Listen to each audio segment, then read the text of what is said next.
Hello again from Aidan Walker, the program director of the Design Shanghai Forum, speaking to you from my very small shed in my very small garden on the south coast of England, and wishing I was with you in Shanghai, but nonetheless very happy and pleased to be able to have assembled such an amazing program of speakers, both on video and in person in real life for you this particular time. Design Shanghai, as you know, was originally planned in March 2020, then it moved to May, and now here we are in late November. But as it's been very interesting to see from parts of the rest of the world, China is way ahead in bringing events, person-to-person events, back into real life. And so, as I say, there are a number of reasons why I would really love to be with you, but unfortunately that just isn't possible right now. Hoping to be with you in the next edition of Design Shanghai in 2021. But right now I have a really very special treat for you. It's the first time that we've ever been able to bring Indian architects and designers to the program. This particular session comes from an architectural practice based in Delhi called Studio Lotus. Their two principals, Ambrish Arora and Siddhartha Talwar, have made a film for us about two of their major projects. The project that I saw when I was hosting an awards event in the UK much earlier in the year, in February, it took my breath away, ladies and gentlemen. I have absolutely no doubt in telling you that this is one of the most spectacular and profoundly uplifting architectural projects that I have seen in my comparatively lengthy career as a host, presenter and writer and critic about design. Studio Lotus have done an amazing piece of work with Krishi Bhavan, it's called. It's a government building for the Department of Agriculture in the state of Odisha. But they have taken the whole idea of craft and of reclaimable and recyclable materials and built an astonishingly beautiful building. It is, as I say, one of the most extraordinary things I have ever seen. And as soon as I saw it on my awards program that I was talking about, I thought, we must have this for Design Shanghai. So it was with great pleasure that I introduce Ambrish Arora and Siddhartha Talwar of Studio Lotus. Enjoy. Hi, I'm Ambrish. I'm one of the founding principals of Studio Lotus, and we're really excited to share our work and a little bit about our practice at Design Shanghai. You know, in the very early years of my practice, somebody told me a story which has stayed with me throughout, and it was about this priest who was walking in the mountains, and he sees this man hauling up big rocks, and he was looking really in a lot of pain and misery, and he stops and asks him, he says, what is it that you're doing and why are you looking so miserable? And this guy turns around and tells him, can't you see I'm hauling up these big rocks up the mountain? Would you be happy doing that? So the priest kind of thinks, sure enough, I mean, what a stupid question. And he goes ahead and he sees another man hauling up the same rocks up the mountain, and this guy is not looking that unhappy, and he's in fact kind of peacefully going about his work, and he stops and asks him, says, what are you doing? And he says, I'm making a living for my family.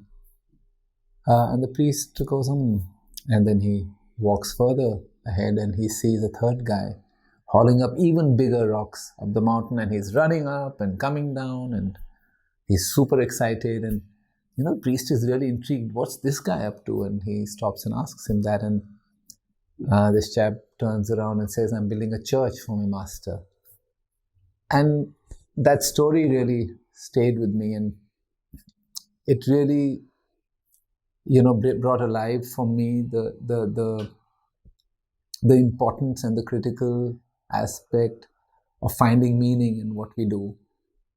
Because at the end of the day, we're all doing what we're doing, and it is only when we begin to create a layer of meaning for ourselves that it begins to be fulfilling for us. And so that was something that was very important for our practice right from the beginning, and I think that stayed until today. We keep looking inwards to see what is it that will give the practice meaning. And a good place to start for us was really this idea of sustainability, which uh, we have chosen to delve in with the idea of consciousness, just being conscious of everything around us. And what does sustainability mean for a country like ours, which is India, which has 15, agroclimatic zones?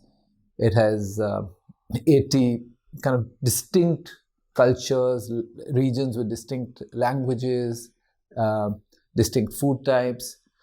In effect, say 60, 70 nations within one nation. And what is intriguing is the fact is really when you begin to look not very deep, you begin to find examples such as this. So where you look at a state like Kerala, which is deep south, which is hot and humid, and totally tropical climate, and how people have built indigenous structures which breathe, which are porous. Their clothes breathe and are porous. Their diet, the cuisine, is adapted to suit that kind of climate. To the other extreme, say up north, when you look at a region like Ladakh, where the houses are very insulated, they're really small, kind of opening sizes. They act like heat sinks, so they have trom walls which transmit thermal gain. They wear clothes that are appropriate, and they drink and eat food that's appropriate. So that's something called butter tea. That's a form of tea that they use yak butter in, and it's salted, and it keeps their bodies adapted to that climate. But somewhere along the way, at some point in this idea of homogenization, this idea of globalization, homogenization kind of came in, and where we've begun to look at this universal idea of beauty, and this universal idea of finding a solution, which has resulted in solutions such as this, where, that's a building in London, there's one in China, and that's one in Bhubaneswar, India, which is again a hot and humid climate, where our aspirations have become ruled by this mean, which is driven by media, which is driven by education, which is driven by a multitude of aspirations which actually have nothing to do with the context we live in. And what this has resulted in is something I think quite worrying. Again, I would limit myself to my understanding of my own country, and a country like India, which has created a scenario where we are on a path of mass destruction, more so than probably the West is, because when you look at the billions that inhabit this part of the world, if we were to build aspirations such as what constitutes development in the Western Hemisphere, we would strip our resources completely. So then, if we don't have that as a benchmark, and unfortunately, most of our education system kind of borrows from the knowledge of the West, then where do we go, and what do we look at? And I mean, that's when we really started looking inwards and examining systems that already existed, very complex, advanced systems of building, of understanding climate, of response to climate, of response to construction. And that's where, for us, meaning became about reinterpreting that and celebrating context. And we've built on that idea of our practice and come up with a few pointers that guide our practice. So some of these, I mean, I've tried to encapsulate is, we look at the idea of frugal innovation, where if we want to make innovation scalable and relevant, then could we look at low tech rather than high tech as being a tool, again, for the context we are in?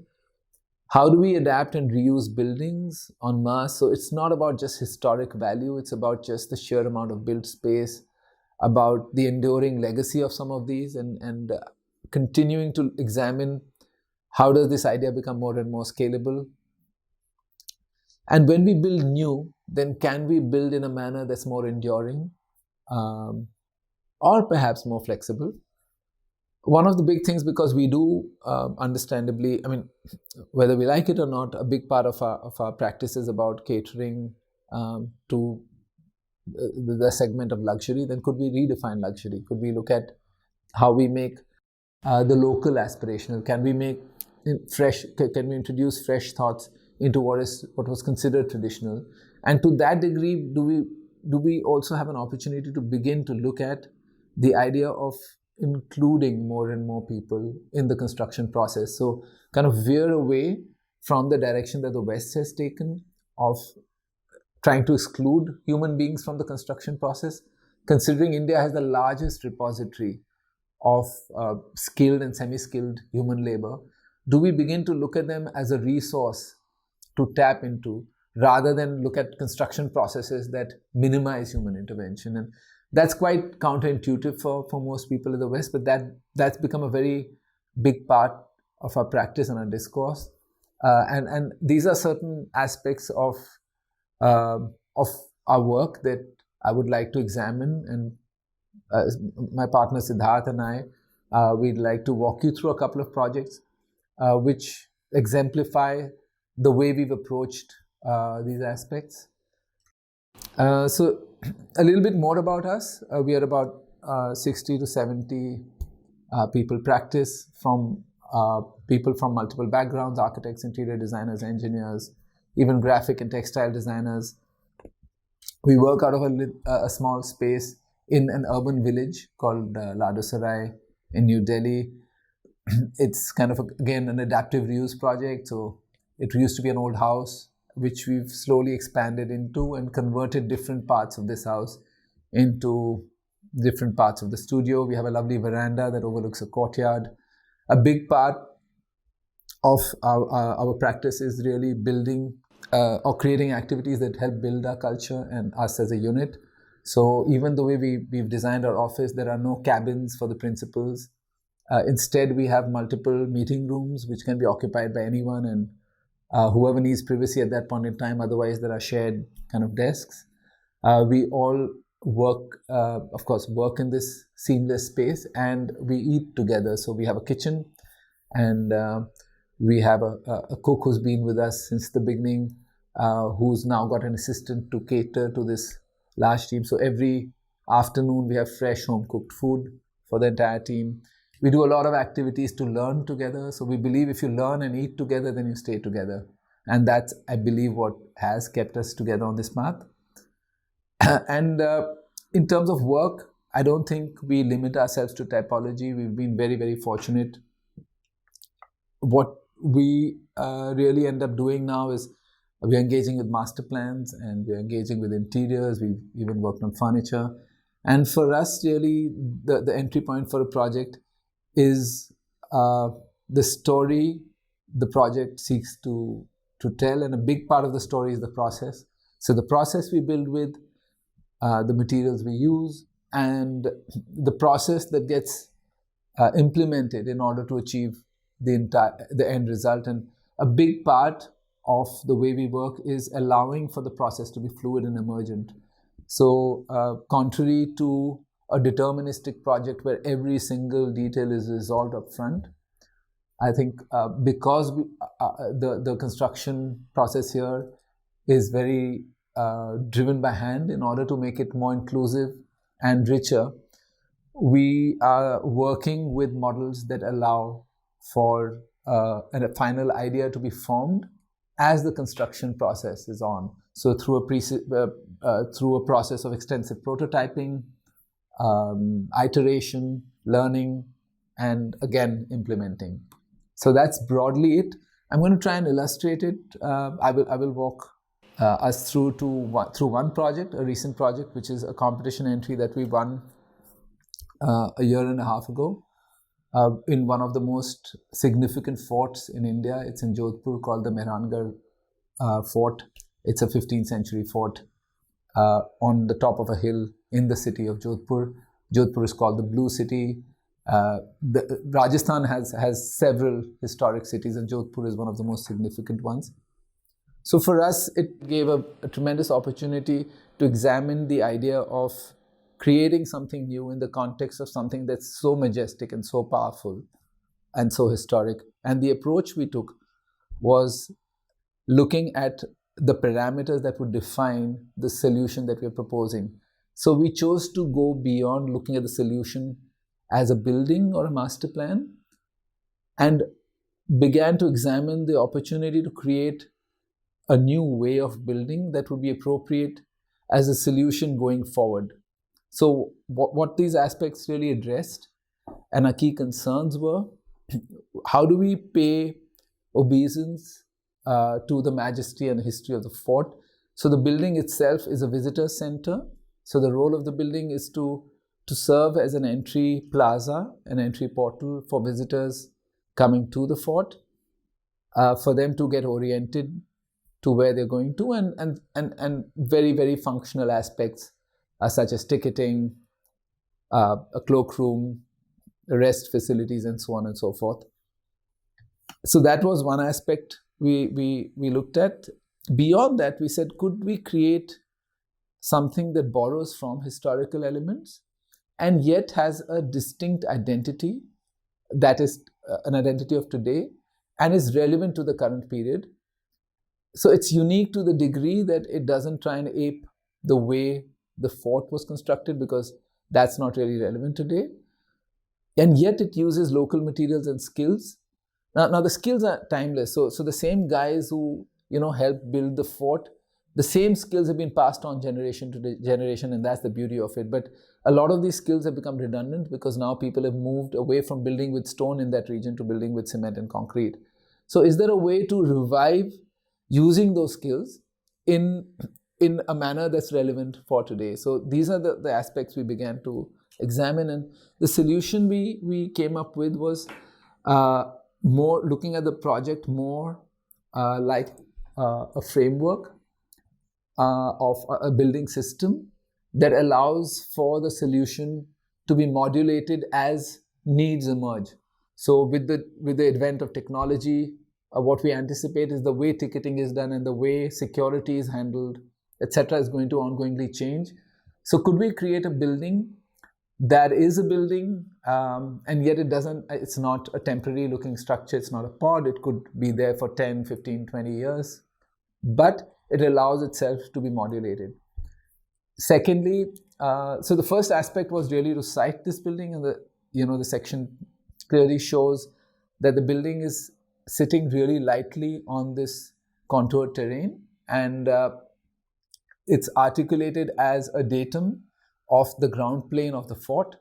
So we cited this building as a series of pavilions that are interconnected through a shaded walkway, and it leads to the entrance plaza of the fort. What became for us the next challenge was that how do we articulate this building, and how do we accomplish the framework we are talking about, and how do we look at the building as an adaptable system?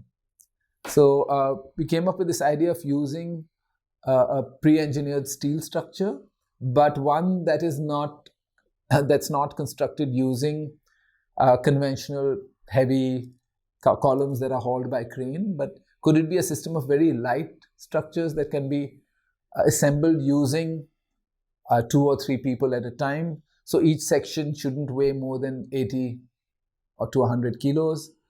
And we came up with this idea along with a structural engineer of a woven steel structure, which creates a framework within which we are able to then insert a system of stone drywalls. So we have a quarry of local quartz-based quartz stone about 15 kilometers from the site.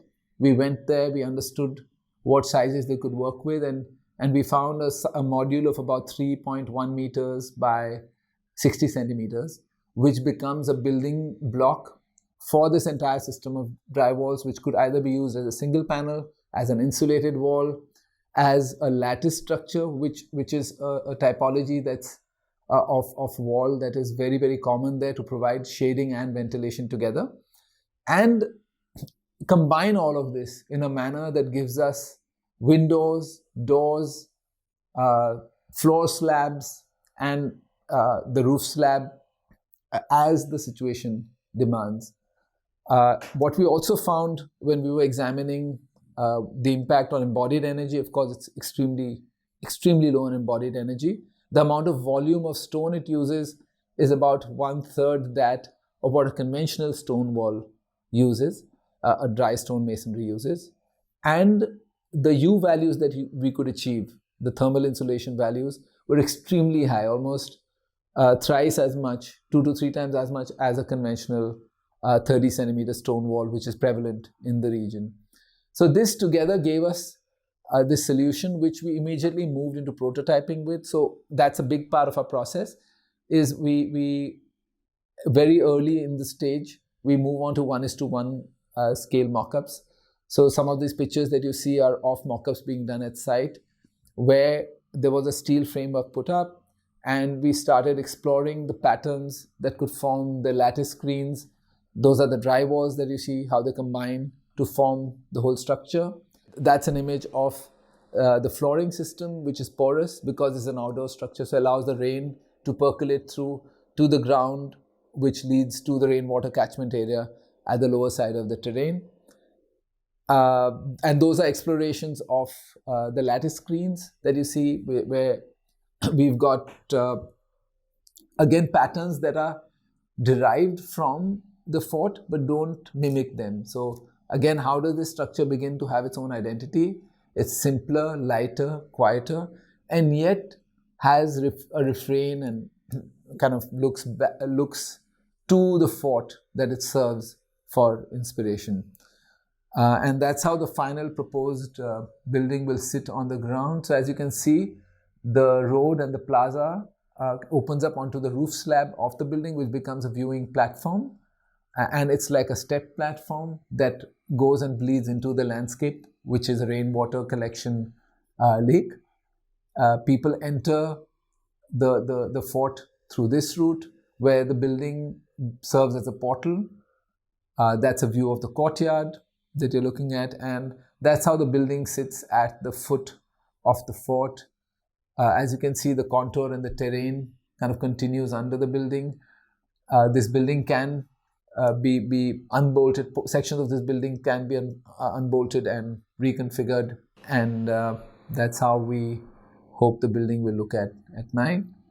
Now I'd like to pass the mic on to my colleague and partner from Siddharth, who will walk you through another project that's been, I think, a great learning opportunity for us to explore this paradigm of how buildings, public buildings, can be more inclusive in both the process and their outcome. Thank you, Design Shanghai, for inviting us to talk about a very special project, Krushi Bhavan in Bhubaneswar, India. This was our first government project and was handed over to us by the Chief Minister of Bhubaneswar, and it was his dream project. So we were rather fortunate to work on a project like this. Like any typical Indian government brief, the officials gave us a brief of building a regular glass box structure akin to many buildings which you would see in Delhi or Gurgaon especially, and all across India and the world. But we had a lot of challenging time and a lot of education and learning to be done with the government officials to create the project what we have created today. And I think we feel privileged to be partnered on a project like this. So I'll talk about more details of the project. The project is situated in the state of Odisha, Bhubaneswar. It's a very hot and humid climate. The maximum temperature are 40 degrees to a minimum of 25 degrees, which we took it as an advantage to us in defining the climatic response to the project. This is the location of the site. It is flanked by a front main road and a back service lane.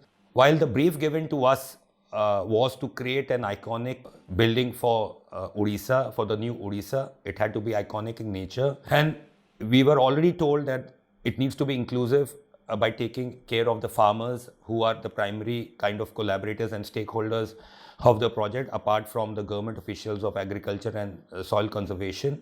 To take this further, we looked into the master planning of Königsberger in 1946, where he had envisioned government buildings and civic buildings to be participatory in nature, to be made inclusive for the citizens of the city and make it part of their fabric. So we took this upon as a very guiding principle And we started looking at the buildings done in the 1950s and 60s, or the government buildings of Bhubaneswar, and they were pretty much green pockets, but they were not really inviting to the citizens of Bhubaneswar. And more, the new developments in Bhubaneswar, which has come up, such as the police headquarter building, have become actually more bureaucratic and more autocratic in nature. You can see guards and boundary walls, and they are not at all inviting. So this was the main response of our project as a guiding principle. And what we created was an additional layer, that how we can create this building as the public face of the building, where citizens can come and engage with, they could be public functions, and they could engage with the functions of the building. So that was the added layer to the brief. How can a government building become a lively point in all kinds of public life? Instead of looking at a standard block building, we created the lower stilted typology to connect to the city and to connect to the citizens, where the upper floors become the secured office spaces. And being an agricultural building, security was not that much of a concern. The ground floor was considered as a lively space, as a heart space, as an exhibition space full of exhibition areas, nodal points, interaction areas for the farmers and the government officials and the citizens. It had an amphitheater, it had an auditorium. So the public functions were created at the ground floor level, where the inside-outside connections were made. The site was very tight, the site was very small, hence the stilted typology enhanced the inside-outside connection at the lowest floor. It had all these community functions, as I mentioned earlier. And while the upper floors were typical government floors where they were working and operating, 3 upper floors, and the top floor became an urban farming space with photovoltaic cells and seed farming, where even farmers or the citizens can come up and utilize the roof terrace. On the sustainability front, we had these as our main parameters: rainwater harvesting, 100% day lighting, solid waste management, and retaining as much green cover as we can, and working with as much local materials. We looked into the adaptive thermal comfort factor, and we got an inference when we looked at their existing government setup where they were operating. It was actually a closed box, very poor ventilation and day lighting. And we thought how we can well ventilate that building. We looked into the codes. We created a system of night purge, where the idea was that if this building was to become a thermal mass, how it can use the cool night air, which I mentioned earlier, how it can use the cool night air and bring it into the building, so that there could be a temperature drop while during the day. So when you come during the day, there is actually a 5 to 6 degree temperature drop from the exterior temperature. So all the cool night air is brought into the building, and during the day, through mechanical extraction towards the south side, it is extracted out. So the thermal mass of the building played a very important role. It became like a brise-soleil. It became like a second skin, where we were trying to even cut the harsh sun out, and the horizontal shafts brought the cool air in. These are some of the diffusers which were created, which were mechanically controlled. Again, the examples of the night purge system integrated into the office blocks. When we come to the architectural identity and expression, we again looked at Königsberger guiding principle, where he was looking at red being the color of the soil. And we also took the reference of the Lingaraj temple, where we created kind of a language looking at both these aspects. And we said that what if we were able to capture of the different colors of the soil of Odisha. Odisha has richness in terms of its colors of the soil, and how that richness of the colors of the soil, for example, being the soils provided by the farmers, being an agricultural facility, how that can be interlaced and interwoven with a typical weaving pattern of Odisha called ikat to create the exterior expression of the building. We developed 4 colors of brick resembling to the 4 colors of the soil of Odisha. We did a lot of prototyping, created a brise-soleil, a second skin to cut, as I mentioned earlier, the harsh sunlight. We did a lot of sampling earlier on, and then we started prototyping, and then finally its final shape, where the 4 colors of the brick were created into an ikat pattern, which created the exterior expression of the building. That's how it looks. The whole ground floor is the stilted plane, which works with local materials such as condylite, laterite, and it's a free flowing where the air can travel through, a lot of connection to landscape. And the upper 3 floors are the office buildings. That's a view of the rear side of the building. And then to add further and another layer to the expression of the building, we looked at the craft of Odisha. The Chief Minister is a patron of craft. and how craft can be infused into the building and at architectural scale, not merely at an interior level, but how at an architectural scale it can be infused. So we started working with a local architect who brought in the craft sectors on board. We were lucky to have him on board very early on the project, and the government in fact was participatory to the level to bring him on board. They actually let go of their regular parameters to create a art tender so that art and artifacts can be brought at such a level. We started working with local stones and local materials such as laterite, and started working with creating reliefs into the soft stone, giving impressions of the paddy fields, working with regional influences and temple influences of crafting the bottom, looking at the temple details and bringing it into our building, working with the landscape elements on the outdoor, working with the dhokra art, that's the local art where they created screens in the corridors as visual points, talking about stories, mythological stories were brought in, which adorned all the areas of the building. That's the exterior view from the road. And craftsmen created Patichatra stories, they created mythological folklores at an unprecedented scale, at a very large scale.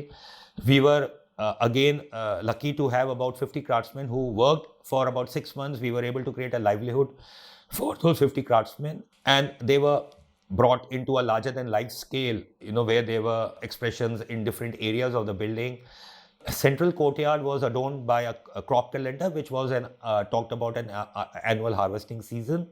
That's a small film talking about how the craft was infused into the building.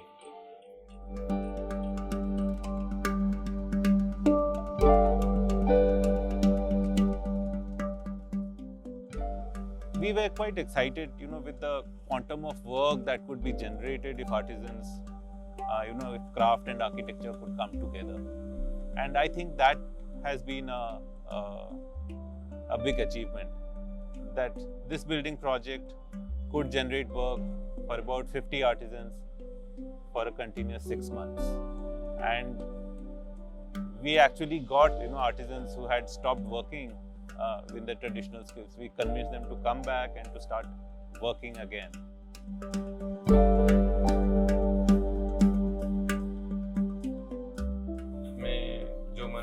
ଆମ ସାଥିରେ କାମ କରୁଥିଲେ ସେମାନେ ବି ସେମିତିକା ନିର୍ଦ୍ଦିଷ୍ଟ ଗୋଟିଏ କାମ ଭିତରେ ରହିକି ତାଙ୍କର ଚିନ୍ତାଧାରାଟା ସେ ଗୋଟିଏ ଭିତରେ ରହିଥିଲା। ନିର୍ଦ୍ଦିଷ୍ଟ ମୂର୍ତ୍ତି ବନେଇବାରେ ତାଙ୍କ ଚିନ୍ତାଧାରାଟା ସେତିକି ଭିତରେ ସୀମିତ ଥିଲା, ଯାହା ଫଳରେ ଏଇ କାମଟା କୃଷି ଭବନ କାମ କରିବା ପରେ ଆମମାନଙ୍କୁ ଦେଖାଗଲା ଯେ ପ୍ରକୃତରେ ଆମେ ଆମ କଳାଟାକୁ କେମିତିକା ଅନ୍ୟ ଦୃଷ୍ଟିରେ ବି ଦେଖିପାରିବା। It's a perfect setting for us where we could bring in artisans and craft.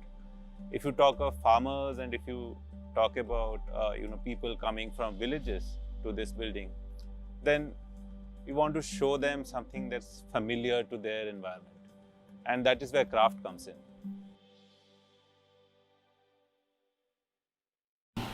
And to recap the whole process, I would say it was, as I mentioned earlier, the whole process was a lot of learning for us and for the government initially, since the government was looking and they were actually a little threatened that we're bringing in some ancient thoughts and some local materials.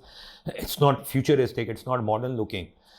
They really got involved and really started understanding what the process is, how we are trying to revive local traditions, local craft. We're trying to talk about Odisha as a whole, and it could be a new way to build, a new way to look at architecture, a new way to start engaging community with the government setup. And actually they felt very proud, and after a point they were very heavily engaged into the whole process.